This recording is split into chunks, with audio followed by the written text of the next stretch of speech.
Baghdad میں ایک سوداگر رہتا تھا۔ یہ بڑا ہی دیانتدار اور ہوشیار تھا۔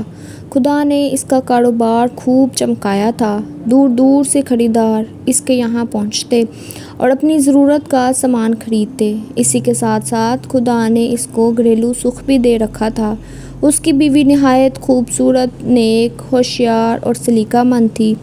سوداگر بھی دل و جان سے اس کو چاہتا تھا اور بیوی بھی سوداگر پر جان چھڑکتی تھی اور نہایت عیش و سکون اور میل محبت کے ساتھ ان کی زندگی بسر ہو رہی تھی۔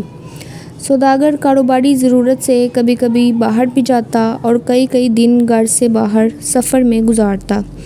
بیوی یہ سمجھ کر کہ یہ گھر سے غائب رہنا کاروباری ضرورت ہو سکتا ہے مطمئن رہتی، لیکن جب سوداگر جلدی جلدی سفر پر جانے لگا اور زیادہ دنوں تک گھر سے غائب رہنے لگا تو بیوی کو شبہ ہوا اور اس نے سوچا ضرور کوئی راز ہے۔ گھر میں ایک بوڑھی ملازمہ تھی۔ سوداگر کی بیوی کو اس پر بڑا بھروسہ تھا۔ وہ اکثر باتوں میں اس کو اپنا رازدار بنا لیتی۔ ایک دن اس نے بڑھیا سے اپنے شبہ کا اظہار کیا اور بتایا کہ مجھے بہت بے چینی ہے۔ بڑھیا بولی، اے بی بی، آپ پریشان کیوں ہوتی ہیں؟ پریشان ہوں آپ کے دشمن۔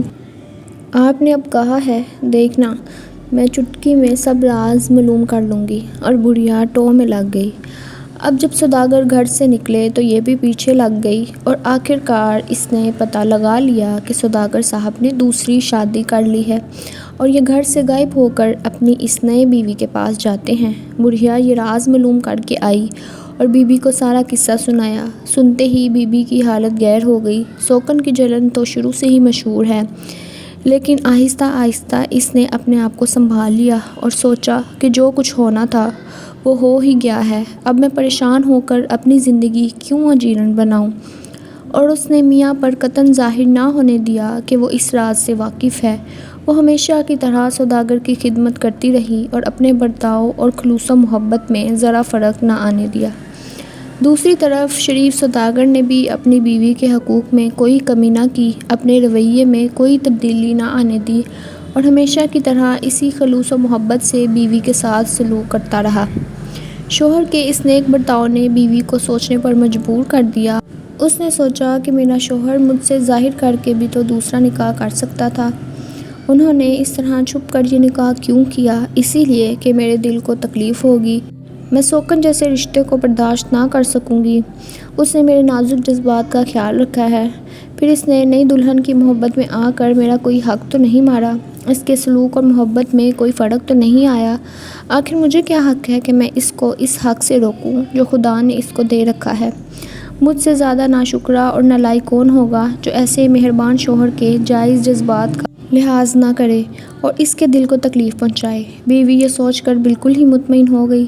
سوداگر اپنی بیوی کا خوشگوار سلوک اور محبت کا برتاؤ دیکھ کر یہی سمجھتے رہے کہ شاید خدا کی اس بندی کو یہ راز معلوم نہیں ہے، اور پوری احتیاط کرتے رہے کہ کسی طرح معلوم نہ ہونے پائے، اور دونوں ہنسی خوشی پیار و محبت کی زندگی گزارتے رہے۔ آخر کچھ سالوں کے بعد سوداگر کی زندگی کے دن پورے ہوئے اور ان کا انتقال ہو گیا۔ سوداگر نے چونکہ دوسری شادی شہر سے دور بہت خاموشی سے کی تھی، اس لیے کسی کو بھی اس کا راز معلوم نہ تھا۔ سب یہی سمجھتے رہے کہ سوداگر کی بس یہی ایک بیوی تھی۔ چنانچہ جب ترکے کی تقسیم کا وقت آیا تو لوگوں نے یہی سمجھ کر ترکہ تقسیم کیا اور اس نیک بیوی کو اس کا حصہ دے دیا۔ سوداگر کی بیوی نے بھی حصہ لے لیا اور یہ پسند نہ کیا کہ اپنے مرے ہوئے شوہر کے اس راز کو فاش کرے جو زندگی بھر سوداگر نے لوگوں سے چھپایا، لیکن اس نیک بیوی نے یہ بھی گوارا نہ کیا کہ وہ سوداگر کی دوسری بیوی کا حق مار بیٹھے۔ بے شک کسی کو یہ خبر نہ تھی اور نہ اس کی طرف سے کوئی دعویٰ کرنے والا تھا، لیکن اس خدا کو تو سب کچھ معلوم تھا جس کے حضور ہر انسان کو کھڑے ہو کر اچھے برے اعمال کا جواب دینا ہے۔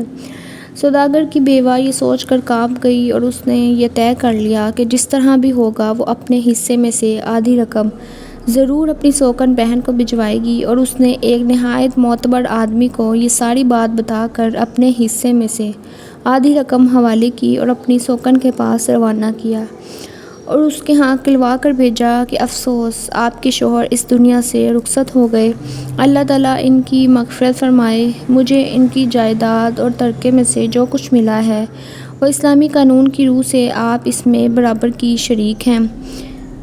میں اپنے حصے کی آدھی رقم آپ کو بھیج رہی ہوں، امید ہے آپ قبول فرمائیں گی۔ یہ پیغام اور رقم بھیج کر نیک بی بی بہت مطمئن تھیں۔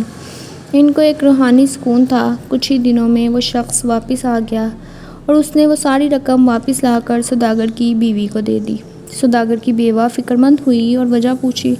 قاصد نے جیب سے خط نکالا اور کہا، اس کو پڑھ لیجئے، اس میں سب کچھ لکھا ہے، آپ فکرمند نہ ہوں۔ خط میں لکھا تھا، پیاری بہن کا انتقال ہو گیا اور یہ معلوم کر کے بڑا رنج سے محروم ہو گئی۔ آپ کے شوہر ان کی مغفرت فرمائے اور ان پر اپنی رحمتوں اور عنایتوں کی بارش فرمائے۔ میں کس دل سے آپ کے خلوص و ایثار کا شکریہ ادا کروں کہ آپ نے ان کے ترکے میں سے اپنے حصے کی آدھی رقم مجھ کو بھیجی۔ میں آپ کی اس نیک روش سے بہت متاثر ہوئی ہوں۔ حقیقت یہ ہے کہ سوداگر کے اس راز سے کوئی واقف نہ تھا۔ میرا نکاح بہت ہی پوشیدہ طریقے پر ہوا تھا۔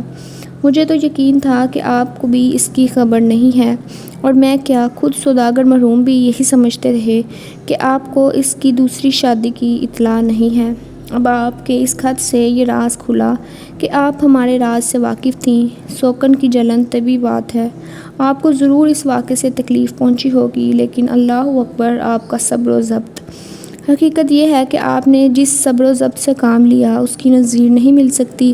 کبھی اشارے کنائے سے بھی آپ نے یہ ظاہر نہیں ہونے دیا کہ آپ ہماری اس خفیہ شادی سے واقف ہیں۔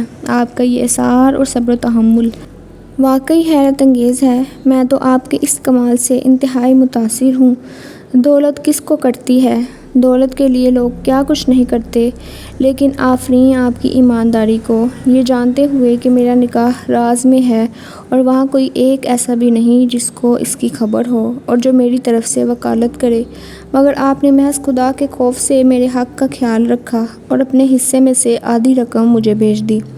خدا کے حاضر و ناظر ہونے کا یقین ہو تو ایسا ہوتا ہے، اور خدا کے بندوں کے حقوق ادا کرنے کا جذبہ ہو تو ایسا ہوتا ہے۔ اچھی بہن، میں آپ کی اس دیانت، خلوص اور حق شناسی سے بہت متاثر ہوں۔ خدا آپ کو خوش رکھے اور دنیا و آخرت میں سرخرو فرمائے، لیکن بہن میں اب حصے کی مستحق نہیں ہوں۔ خدا آپ کا یہ حصہ آپ ہی کو مبارک کرے۔ یہ صحیح ہے کہ سوداگر مرحوم نے مجھ سے نکاح کیا تھا، اور یہ بھی صحیح ہے کہ وہ میرے پاس آ کر کئی دن رہتے تھے۔ بے شک ہم نے بہت عیش و مسرت کی زندگی بسر کی، لیکن کچھ دنوں سے یہ سلسلہ ختم ہو گیا تھا۔ سوداگر مرحوم نے مجھے طلاق دے دی تھی، اور اس راز کی آپ کو خبر نہیں ہے۔ میں اس خط کے ساتھ آپ کی بے مثال محبت، عنایت، ایثار، خلوص اور ہمدردی کا پھر شکریہ ادا کرتی ہوں۔ والسلام، آپ کی بہن۔ سوداگر کی بیوہ نے اس خاتون کا یہ خط پڑھا تو بہت متاثر ہوئی، اور اس کی سچائی، دیانت اور نیکی نے اس کے دل میں گھر کر لیا، اور پھر دونوں میں مستقل طور پر خلوص و محبت اور رفاقت کا رشتہ قائم ہو گیا۔ آج کے لیے اتنا ہی۔ امید ہے آپ کو یہ واقعہ ضرور پسند آیا ہوگا۔ اگر آپ اس طرح کے مزید واقعات سننا چاہتے ہیں تو میری ویڈیو کو لائک کر دیجئے گا اور میرے چینل کو سبسکرائب کر دیجئے۔ مجھے اپنی دعاؤں میں یاد رکھیے گا۔ اپنا بہت خیال رکھیے گا۔ اللہ حافظ۔